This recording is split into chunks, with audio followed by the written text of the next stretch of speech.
You're now listening to Sound Talent Media. Check out more shows at soundtalentmedia.com. Hey, what's up, everyone? I'm Matt Migaki, the vocalist of Cryptopsy and the host of the Vox and Hops Metal Podcast, where I sit down with fellow metal musicians. We talk all about their lives and music while sharing killer craft beers. If you've ever wanted to sneak backstage and share a beer with one of your favorite musicians, well, Vox and Hops is the podcast for you. This week on the podcast, I dropped a killer episode with Johannes Ekström of Avatar. There is this episode and over 440 other ones to help you enjoy life, metal, and craft beer. So what are you waiting for? It's time to become a Vox and Hops head. Cheers!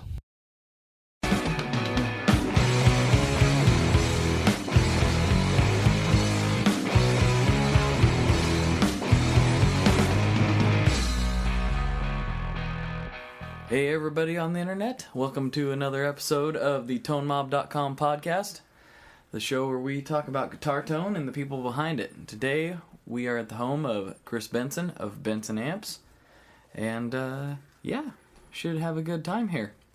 What's up, internet people? Oh, those crazy internet people. So what's been going on, man? Oh man, just quite a bit, actually. I quit my job. Yeah, that's the goal, isn't it? That's awesome. Yeah.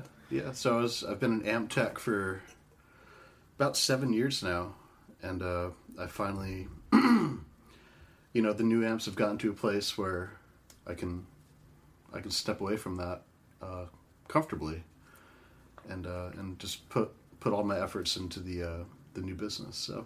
That's fantastic. So it's like we've talked about a lot of this before, and you've been doing the amp repair for a long time, and that's how I got to know you. Mm-hmm. And eventually bought my Monarch, which is my main go-to. But that's what I like to hear. Doing a little digging, you started at Varellen in Seattle, which is, as most people know him today, a dramatic departure from what you kind of do as amps. Yeah. So Ben does the heavy, loud, Hesher kind of amps, 100 watts and up. I mean, he's got a 300-watt guitar amp. Yeah, it's so insane. The Meat Awesome. Smoke Overdrive, which is a fantastic amplifier. And when I was working up there, we had a lot of fun kind of putting those together and doing all sorts of tweaks, but... my favorite kind of guitar amp is something a lot different, which is that I really like the kind of low wattage power tube saturation style amplifiers. The ones that compress and can do the dirty clean thing really well, or just the clean thing. Yeah. And most people, there's most types of music, I should say, don't actually need a 100-watt and up amplifier. And some just do. Yeah, exactly. Well, that's pretty obvious. The types that do need it are pretty clear. But, like you say, it's not needed most of the time. Although it is pretty fun, regardless of, as far as a guitar player goes. It is pretty fun to do that once in a while. It's alright. Blow your face off just once every 3 months or so, just because. But, the wattage range that the Monarch is substantially more manageable, obviously. Yep. The Monarch's 15 watts, and we're actually coming out with the 30 watt, which might be called the Dual Monarch. It might be called something else. Really? It's going to be pretty much the same circuit, just more tubes. Nice. That's going to be cool. I didn't know that was coming out. That's going to be awesome. Yeah. We've been kind of developing it over the last few months, and I got the transformers today. Oh, Stack really? of Mercury magnetics sitting downstairs, and I've got the chassis. Chassis are probably a couple weeks away, and yeah, we're getting really close. I'm really excited about it. I think people are gonna super dig that. That's pretty awesome. Yeah, there's just some people who 15 watts isn't loud enough. That's not me in 99% of cases, but it's I mean, since you're the amp guy, and maybe you can explain this to me because I'm flunky guitar player. How come some 15-watt quote-unquote amplifiers are so much louder sounding? Not just, I mean, you plug it in the same cab. I know speaker efficiency has things to do with that, but Yep. there are some 15-watt amps that are labeled 15 watts and that are way louder than others that are labeled at 15 watts. Is that, what's that all about? Well, there's a couple different reasons. One is that, the so-called 15-watt amplifier is only putting out 12 or 13 watts. Like, most Princetons are actually only putting about 13 watts. Oh, okay. Yeah, and they have a pretty imbalanced phase inverter for the most part when they start distorting, and that'll cut down in your headroom.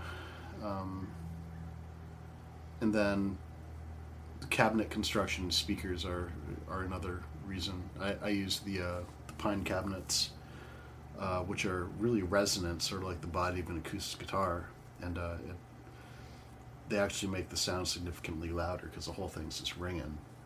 And then the speaker efficiency is kind of an element of that as well. Speakers can be wildly louder, handling the same wattage, the same output. I use some Weber speakers, the Alnico Webers, and those are way quieter than some of the ceramic stuff that I use. Then some Alnico are actually louder than the ceramic, so it really just has to do with speaker choice. That's very interesting. Yeah, because I have that Jensen in mine, and that's a pretty loud cab, no matter what. I mean, I got other 15-watt heads I plugged into it, and it's a pretty loud cab.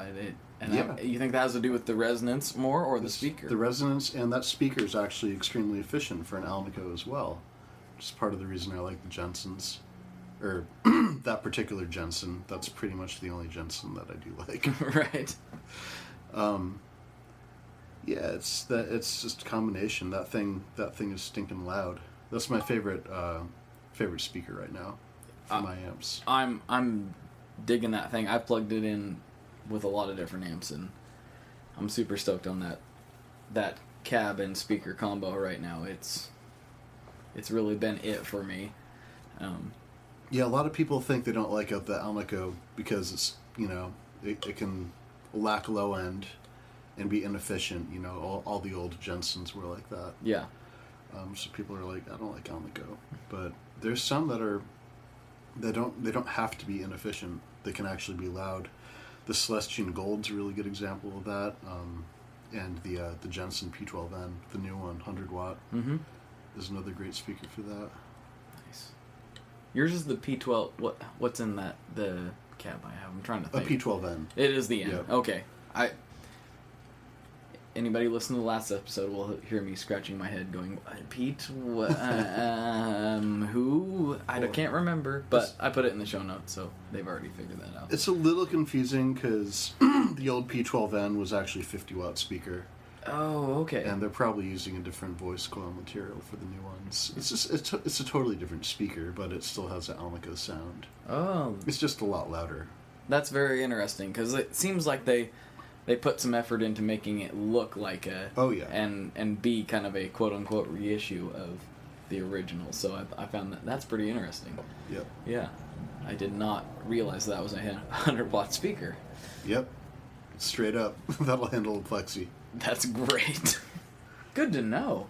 That opens me up to way more experimentation than I thought I had. That's awesome. So, let's see. One of the classic questions that I've been asking is, it's kind of unrelated to technical stuff, but I've been asking people what their dream guitar rig is. Starting from the guitar and kind of going on. If you just, were flush, like no one's business. Okay. Well, that's kind of a weird question to ask an amplifier builder. Yes. Yeah, I understand. I designed the amp basically for myself. Mm-hmm. The Monarch amp, the Tallbird reverb, and I was a bass player for years, the Gnostic bass amp too. I'm going to have to go with the Monarch amp. Can't argue that. I mean, I myself cannot possibly argue that because that's my favorite amp right now, so there we go. My favorite My dream guitar would probably be mid-60s, Gibson ES335 with a Bigsby. Oh, yes. That would be amazing. I like the feedback that hollow bodies offer. Mm-hmm. And I don't like distortions or overdrive so much, but I do like fuzzes, and I would have to say probably a vintage Big Muff or a vintage Fuzz Face, Gotcha. which I know are wildly different. But, Right. I don't want to say Echoplex. Probably Space Echo in there somewhere. Space Echo. Okay. I like Space Echoes a lot. Nice. What else would be in my dream rig? I mean, I could get crazy and just say plate reverb, but... Right. Hey, that counts if you're in the studio. That could be part of a dream. I mean, or, in Pink Floyd. I actually have a buddy who welds, who I think we're going to start making some plate reverbs. Oh, really? Yep, some old EMT clones. And I have a couple guys with studios in town who kind of are into the idea. Mm-hmm. So I think it might happen because they're actually pretty simple. You got all kinds of things up your sleeve. It's I have more ideas than time. That's so cool. Oh, so with plates, I know plate sound, Mm-hmm. but plate operation is something I've never looked into. I don't. Oh, really? Yeah, It's a simple thing. I know it. I know there's not much to it. But with tape, I get how that works. Mm-hmm. Plates. I'm sure a lot of people listening will be like, "Well, you idiot! I know how that is." All right. But tell me more, please. Intro to plate reverb for dummies. Mm-hmm. Not saying you're a dummy, But I am, so that's all right.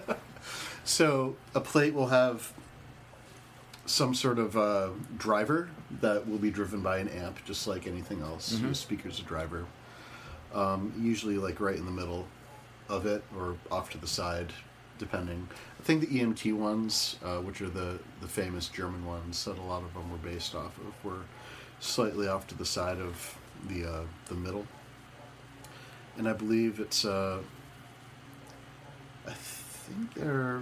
I forget the exact dimensions, so I'm just going to shut up about that. But they're large. It's a few... I think it's between 2 and 3 yards across and between 1 and 2 yards tall. Mm-hmm. So they're really big. So what happens is this driver kind of shakes the middle of the plate, and I remember the very first ones only had one kind of pickup, basically a contact mic, towards the edge of the plate in one direction or another, and EMT started doing stereo ones where they would have two later on, and it's just like you send the signal to the amplifier that shakes the plate. It's basically just shaking a very, very thin metal plate, so if you're there in the room tapping it, it would go whoosh. Oh, okay, I got it. It's not like ribbon mic thin, but it's... No, it's not. Mm-hmm. No, it's actually... You can get this kind of thickness of metal at metal shops. Gotcha. It's pretty thin, but... if you've ever dealt with aluminum flashing, it's probably about that thickness. Okay. You tap it, and it goes whoosh. Gotcha. And that gets stretched out. They actually have these tensioners. There's a bunch of different ways that people figured out to tension them. And I think EMT used some sort of spring clip to just kind of pull it taut. So and that's it. That was much less complicated than I thought they were. It's very simple. Because I just seeing pictures of them from the outside, it's like, well, there's got to be a lot of business going on in there. Well, some of them have these kind of dampener things that you use some sort of just kind of stepped motor to move away from the plate and towards the plate and that's actually your decay time. Oh, okay. And it goes to within a couple millimeters off the plate or whatever to all the way to like 5 centimeters. So it's mechanically adjusted. Yep. on them. Okay. Yep, and wow. They use some sort of servo motor for that on some of them, and others you just I think moved the pad away Oh, just broke it away, kind of like just. Oh, There was all sorts of different options for it, I guess. very interesting. I'm probably not going to make one with servo motors, to be honest with you, but I will make it so it sounds good. Well, what's new? So recently, kind of separate from the Benson amp stuff, you had a recent Kickstarter that went quite nicely, if I understand correctly. Yeah. So one of my so I'm part owner in this pedal company called Harbin Audio that I started with my buddy Steve, who owns this modular synth company here in town called Synthrotech, and he's got a bunch of elves working on his stuff all the time. He's got 10 guys, love synth stuff. They're all synth geeks, but he doesn't know anything about guitar gear, and I do. And so basically this company consists of me drawing schematics up of either pedals that are in my brain or pedals that don't exist anymore that I want to exist. Right. And be like, we should make this. And they say, why? yeah, Steve just kind of does it, man. He's just like, all right, man, you're the guitar guy. That's cool. And so we just did a Kickstarter for an octave fuzz, which is a pretty faithful reproduction of a Univox Super Fuzz, which is one of my favorite pedals, except with, updated things like true bypass and LED, and I actually kind of goosed the gain a little bit in the back end of the circuit, so you can actually get the fuzz signal to be a lot louder than the clean signal, which is not something that the original Univox Super Fuzz featured. Okay. So, yeah, we based it off like the 70s one with the orange one with the kind of blue pads, which actually had a little trim pot inside that you can dial in the octave effect. Very nice. By ear. I want one just from looking at it. I mean, that fuzz is kind of... I mean, for some people, that's the holy grail of fuzz pedals, which is kind of ironic, considering most of the other Univox line was not the holy grail of anything. They had some really wicked stuff, but I wouldn't hear anybody calling it the holy grail. I don't know, man. One of my favorite amps of all time is the Univox U45B, which is little 112 combo. I don't think I've seen that. Insane. Yeah? They're kind of rare, but they sound so good. They're one of my favorite guitar amps. What is there anything a little more familiar that you would compare it to? Probably a Tweed Deluxe or something like that. Okay. With tremolo built in. Nice. They use these weird man. tubes. I actually, it's weird. I don't know if it's on purpose, because it was basically just like a bunch of Japanese not guitar players who were designing this stuff. Right, that's what I'm gathering. Like, people who just wanted to kind of put a product out, like, more or less. Yeah, they wanted to sell something. But then that doesn't always translate to, like, good tone or kind of a cool thing. But Univox, for the most part, has been pretty great. And the sound's most important, but the aesthetics on everything they did was freaking sick. Yeah. All their stuff looks so cool. Mm-hmm. And I don't know if that's because I like retro 70s type of things or what, but their amps, their pedals, some of their kind of clone guitars and whatnot. Mm-hmm. It's like, man, those guys know what's up as far as looks go. And apparently they do with circuits I somehow. think so. They make this tiny little tube, little transistor tape echo about this big. I guess you can't really see this internet. But it's like, I don't know, maybe 9 inches wide by 3.5 inches tall.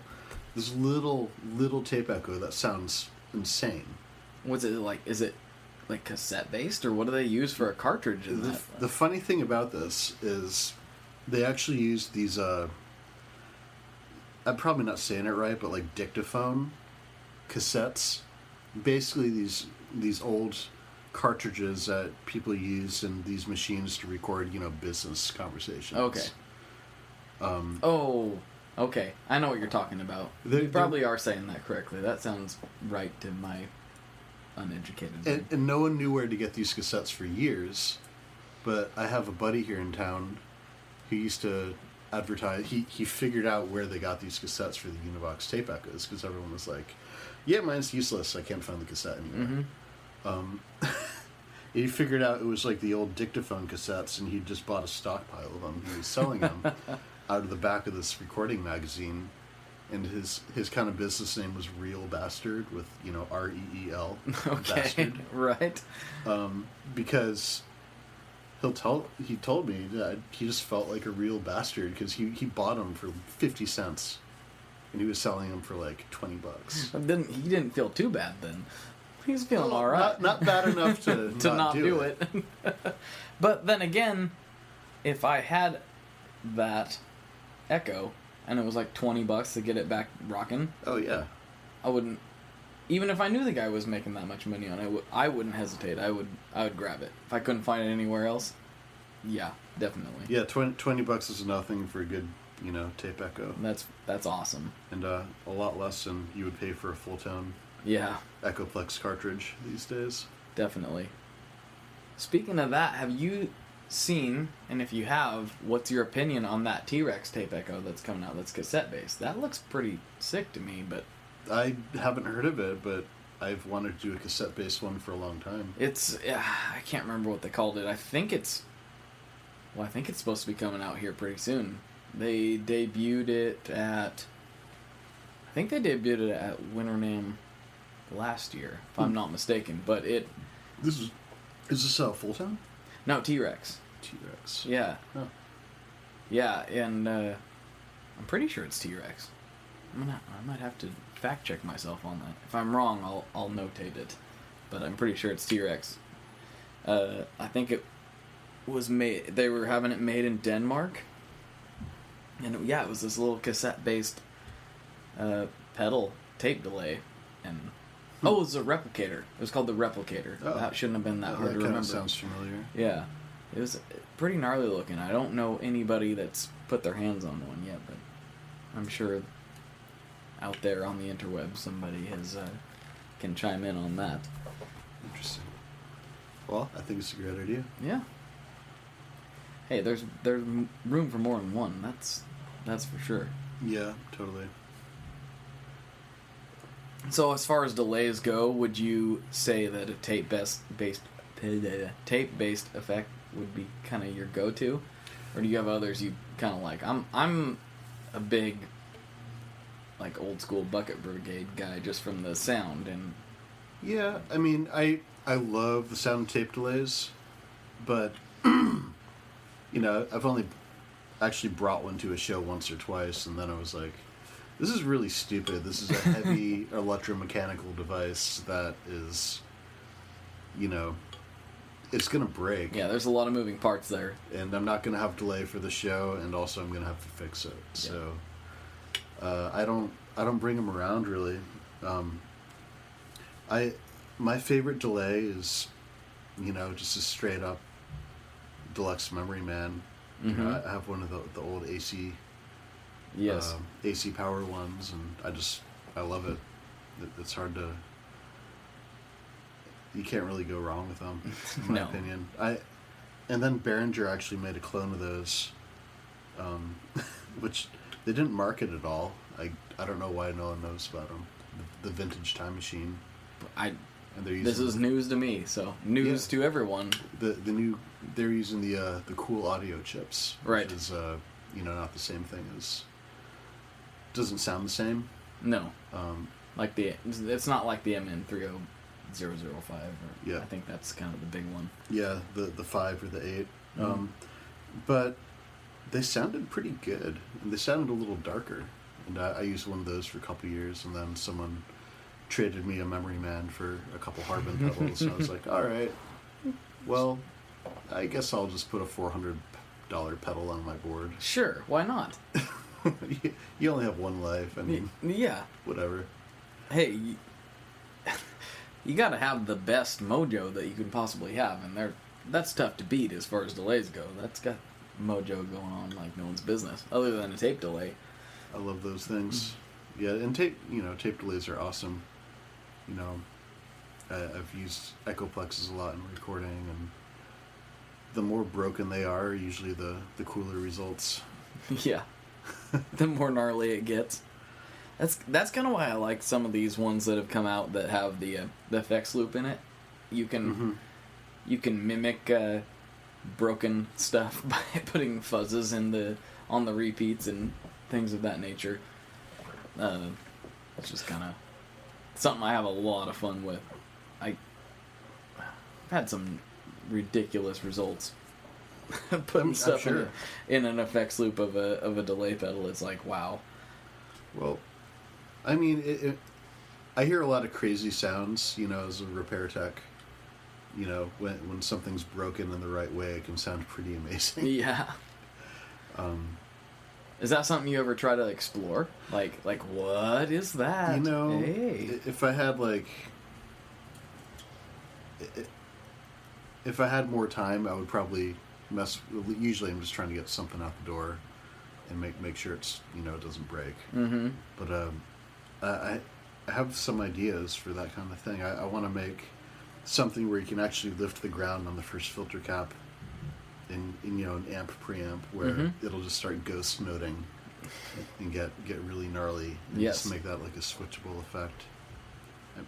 But I just haven't yet. Time, right? Because it sounds really cool. I mean, it'll play these weird subharmonics that have nothing to do. That's something that I mean, I don't know if I've heard it. That's not something I don't know what that sounds like. That's a new one to me. It just sounds broken. But cool. I do know what that sounds like. But if you can take that broken sound and, you know, be like, no, this is what it's supposed to do, I bet people would be kind of stoked. Like, yeah, there's this thing that makes these random lower tones. Right. You know, while you play, that's what this thing does. Okay, it can be used, you know, artistically. But I hear a lot of stuff that can probably be used musically. I mean, I guess you want to get all Sonic Youth on it. It'd be tougher to find something that couldn't be used than some things. I mean, I've heard some crazy stuff that ended up on a record. Oh, hey, that worked out. But I'm sure you've heard a lot more than I have fixing broken things. So yeah, I mean, it actually, you know, it gets old, and I have to remind myself, you know, this is just sound, and just kind of trying to maintain that childish outlook in terms of just like, wow, that sounds neat, instead of, oh my god, that sounds broken. Like, oh, it's messed up. I gotta fix it. Yeah. Like, wait a second. Which I think is, you know, that's something that a lot of recording engineers struggle with as well. Well, does it sound cool? Does it sound right? I mean, I think a lot of people are just concerned with making it sound right. But there's a lot of things that don't sound right that sound amazing. And if you just kind of approach it from a different perspective, if you can kind of step out of your engineer shoes for a second. Yeah. Yeah, and then I can definitely relate to that. That I've not because I'm an engineer, but because I've butted heads with the engineer end. I'm like, no, that sounds cool. That's what I want. I'm like, yeah, but listen to it. It sounds like trash. I'm like, listen to it in the mix. Like, sometimes things... Actually, I was working on a blog post about that. tonemob.com. Sometimes, in my opinion, things that aren't... they don't necessarily sound right by themselves. Like, I was recording this super tinny, super... almost ear-piercing tele track. Like, I had a Telecaster bridge pickup plugged into, I believe like a deluxe reverb, and I had cranked the treble and stuff because in my mind that song sounded super dark, and I just gave it some ring out chords. And the engineer was telling me, I don't know, that's going to be super bright. And then just sitting it in the mix at the same level as everything else, we sat back and listened to it, and it's like, oh no, that's right. Now, that's not to say I'm any kind of sound engineer. I just knew the song sounded too dark. Well, you saw my Instagram post yesterday. Hey, Dad, how do I become a sound engineer? Poof. Poof, you are, son. Just like that. Yeah. Yeah, that is about how it goes. There's not exactly a qualification program, which is a good thing, in my opinion. Lends to some more creativity, but then again, I've had pretty good luck with most engineers that I've dealt with. So. It's a good and bad thing. I mean, you really have to find the right mix in a person. I mean, you got to find the guy who's not afraid to make something,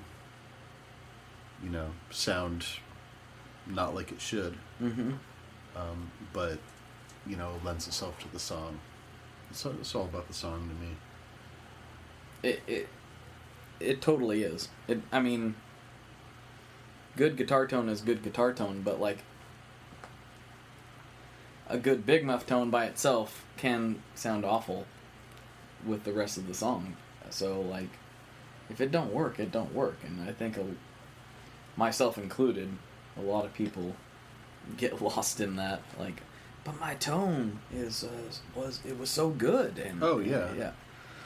I mean that's the whole thing about. I mean, don't get me wrong. I love Fender amps. Mm-hmm. Fender amps sound fantastic, usually when played by themselves. Right. But I've been in so many situations where someone recorded this gorgeous, clean guitar part with the Fender. And, Fender, even if you have the tone controls straight up and down, the thing has a mid-scoop a mile wide and a mile deep. Yeah. You're hearing the bass and the treble, and you're not hearing much mid-range, and that's why it sounds so good by itself. That's why tone guys are like, listen to my awesome tone. They'll strum the Fender amp, and it'll just sound glassy and deep and beautiful. Mm-hmm. And you get that sort of sound in a band situation where there's cymbals that are occupying the high end, and you have a bass guitar and a kick drum occupying the low end, and all of a sudden the guitar's function is to occupy the mid-range. That's pretty much what a guitar speaker is for anyways. That's what it's good at, and you get that beautiful Fender tone into a mix, and all of a sudden it disappears because there's nothing in the mid-range. Yeah, it's not there. That I usually relate that to big muff stuff more, just because big muffs are massively scooped in the mid-range too. Yeah, because I run my Fenders with some more mid-range on purpose, anticipating that. Because that is I'm the tone guy. That's me right there that you just described. Actually, I really honestly did do a blog post about being a tone guy, and you might get a kick out of that. That one's pretty funny. It's a shameless plug. But yeah, it's kind of funny because everybody gets caught up in their own sound, and sometimes that isn't right. Sometimes it actually needs to sound bad on its own to sound good with the rest of the band, which is very hard for some people to grasp, and it took me a while to figure that out myself. So. Well, it's a simple concept, but it's something that I think people have to kind of come to that conclusion on their own. Mm-hmm. I mean, they're like, no, this is an amazing tone that I just got. Listen to it. Like, how would this be bad on a record?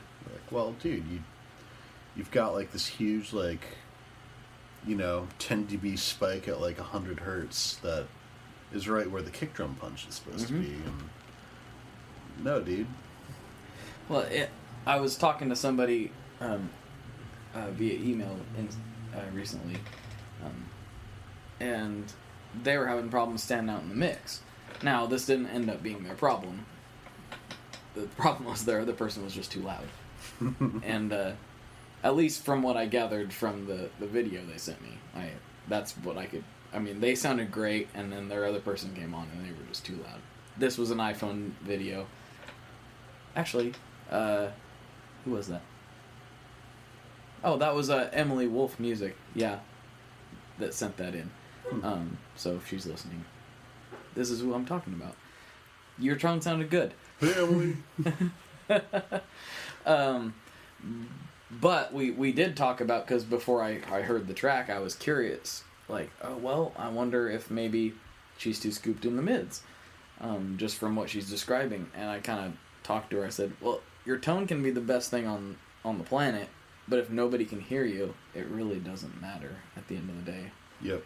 So that's kind of the unfortunate truth of it, is if nobody can hear your tone, your best tone is the worst tone, because it's non-existent. Yep. I mean, there's songs, there's certain songs where it's just like an electric guitar and a vocal, or the electric guitar is supposed to be occupying all those frequencies, and that's when that kind of thing works great. Mm-hmm. But, and that's actually, Leo Fender designed the electric guitar amplifier for that, the pickups. He basically wanted a massive scoop in the mid-range, because he wanted it to be electric guitar and someone's vocals right there where it was scooped out. That makes a lot of sense. He thought that was a function of an electric guitar in a mix. And that was before the days of massive kick drum and bright cymbals. Recording technology probably couldn't even replicate what a cymbal sounded like until the late 50s or whatever. Oh yeah, well, let alone those super low kick drums that make the needle jump off. That just... Exactly. Yeah. So that's kind of why Fender amps sound the way they do, and that was on purpose, because you have this kind of mid-rangey recording, and you basically had to fight that every step of the way to get something other than just mid-range. Yeah. And we don't struggle with that today. No, not at all. No, we got more options and we know what to do with, so... And, I mean, when I engineer records, and pretty much everything gets some sort of high-pass filter, because there's just a lot of frequencies like way down there that you don't need, and they're actually going to disrupt the entire mix. Right. I don't use anything below 50 hertz. Most instruments get, some sort of high-pass filter at least 200. A lot of them all the way up to 750. Oh, really? Yeah. Wow. Yep. Yeah, I'm super. I've been involved in that, but I kind of did it with my ears and not my eyeballs, so I kind of didn't know what frequencies was what, because I basically had our engineer.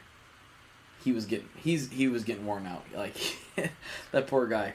He was doing a lot of mixing on his spare time late at night, and he was just like, I need another set of ears on this. And so I wouldn't look.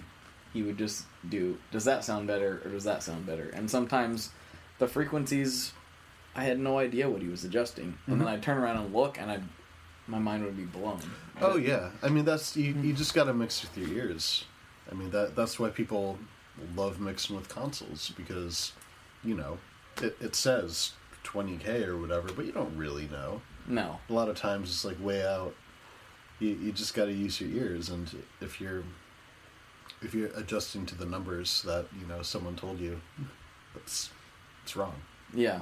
Well, it could. I mean, because if you're adjusting to numbers, that could be to completely different frequencies. I mean, they told you to scoop out whatever, but they recorded way more frequencies than you did. So who knows, or vice versa. I don't know. That's way out of my league. My league is, does this fuzz pedal make me happy or not? That's that's my league. And how much distortion can I put on one amplifier? Yeah. Just because I think it's funny. I mean, I would say I'm definitely an amp builder and designer by trade, but the recording thing is a pretty strong hobby. Yeah. Of mine, so I just I like nerding out about that stuff. Pro audio equipment's a major hobby of mine. I mean, you had a giant tape machine here a couple months ago that I seen. I don't remember what it was though. Oh yeah, you were probably here when I had my Ramza console too. Yeah, I had an Atari 4-track half-inch MX 5050, which sounded awesome. I've had a lot of different tape decks over the years, and it was definitely the most pro one I've ever had. And I had a nice Ramza console, which is they're cool. They sound really good. I mean, the pre's kind of sound a little API-ish, and I eventually had to get rid of all that stuff just because I need room in my shop. You do. I mean, it's a decent-sized shop, and it's like, oh, there's an amp, there's an amp, there's an amp. Oh, there's an amp. Oh, I didn't see that over there. Yep. I mean, it's crazy, which it's a good problem to have, but it's just interesting. So I don't generally do repair at home, because I try to keep, the repair business separate. I've been working at Old Town Music as repair tech 2 days a week, and I try to just do the new amps here, and I have a couple guys helping me out with that, who come and they expect, a clean work environment.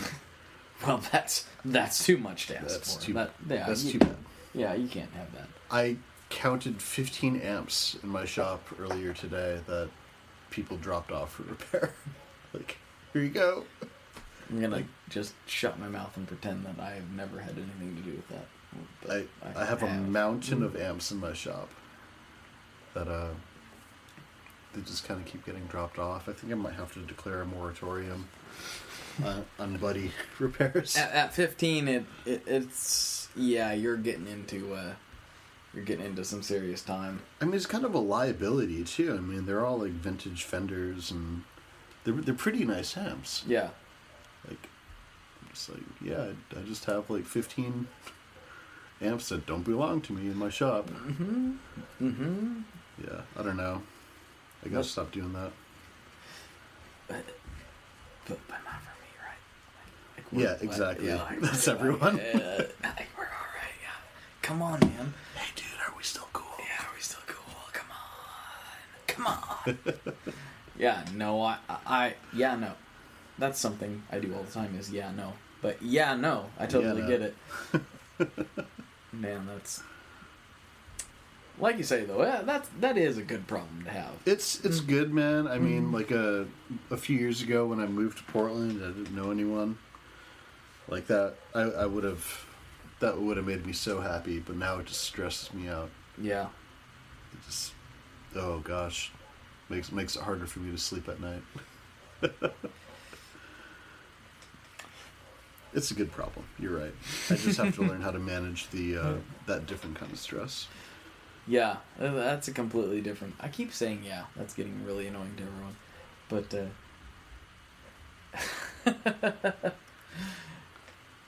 so, let's rewind a little bit deeper. You're not an overdrive pedal fan, most of the time. Well, I designed my Monarch amp to basically do the same thing that most people use an overdrive pedal for. Except, obviously it's always on. But I feel like most people use overdrive pedals for the compression. Because, they usually add a little dirt. Do. They add a little dirt, but it's the compression that people are, you got notes that ring out all of a sudden, and you have, it's actually touch sensitive. Compression equals touch sensitivity. Right. It's just, you can get different tones depending on your pick attack, but one's not a whole lot louder than another. That's kind of, I guess, my schema on the whole thing. But I designed the Monarch to do that. By the way, Eric Gurley has a nice touch sensitivity video with the Benson Monarch that me and my buddies have laughed at so many times. That is brilliant. I feel like most people, we haven't had a whole lot of feedback on that. I don't understand that. We have laughed. We have watched that so many times. That's going in the show notes. I think it is absolutely hilarious. And both of those videos that you guys did with the Robbie Augsburger. Yeah, those are phenomenal, and I can't believe that people don't blow those up, because we've watched the crap out of this. I don't know. I mean, I guess most people don't like Tim and Eric, and it's kind of that kind of comedy. And there again, me and my buddies, fans of them, so there's that. Yeah, I mean, we might be just barking up the wrong tree. I really wouldn't think so, but... I wouldn't think so either. But most people who are into tone and, guitars are... A little bit goofball. Yeah. They're just... they care about this thing that obviously no one's going to make money off of. Right. Like, they're not in it for the money. They're not in it for, like, the social blah, blah, blah. No. They're just... I don't know. In it for the nerding aspect. But no, when you guys got to watch this. I'm serious. Yep, just type in Eric Early touch sensitivity, or the Eric Early switches video. The switches is great. Hysterical too. Eric's pedal corner. That's not a separate video, but that's in the touch sensitivity one, I think. I really thought that thing would go viral. I did too. Me and Robbie were just doubling over, laughing, editing that thing. We were like, "This is the greatest gear demo video of all time." And, you could hear like the soft rain falling outside. Yes. When it was released, it was just like. Oh, I mean, I feel like I've watched it more times than I should, to be honest. I've watched that video so many times. And maybe it's just because I don't know, have the relationship, but I thought that was one of the funniest things I've ever seen. And I'm a Blitzen Trapper fan also, as is the rest of the guys that I know find that hilarious. So Yep. We'll be linking to that, and everyone will say you're an idiot. That's not funny. You guys are just stupid. Yeah, man, trust me, you don't want to link to it. That's committing social media suicide. Because no one thinks that's funny except apparently us two. That's impossible. That's impossible.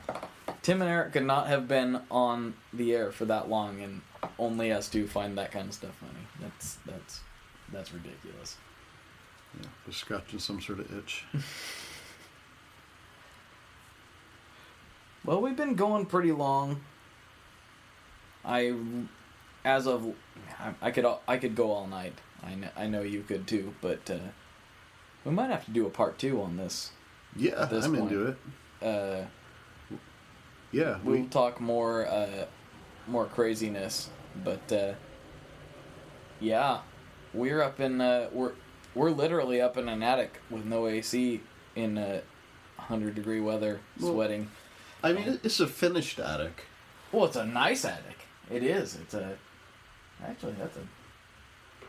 Not gonna lie, this is one of the nicest attics I've ever seen, but doesn't change the fact that we are roasting our brains out. Mm-hmm. And you're probably already at work already, so you've probably turned this off an hour. So, for Chris Benson of Benson Amps and Blake Weiland of Tone Mob, as always, good luck and good tones. Thanks for having me, Blake, and thanks for having me, Internet. Yo, we'll do it again.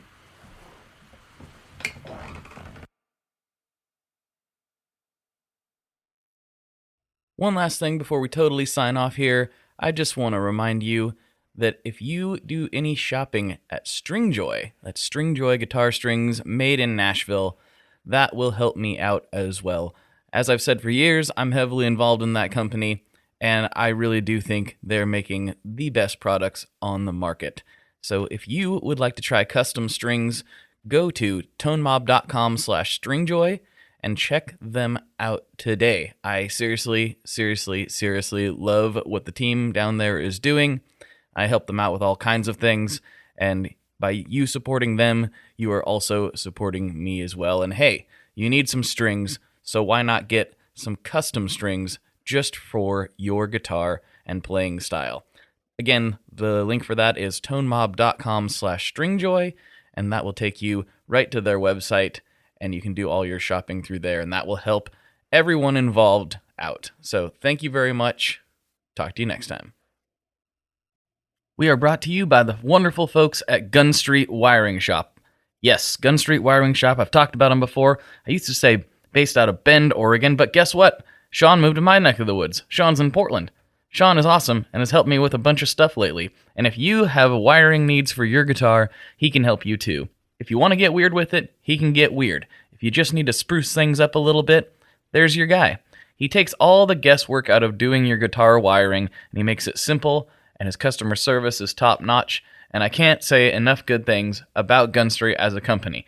I really respect Sean and what he's all about, and the product is top-notch. I've got 3 different guitars that now have Gun Street harnesses in them, and I could not be happier. So go to gunstreetwiringshop.com and check them out.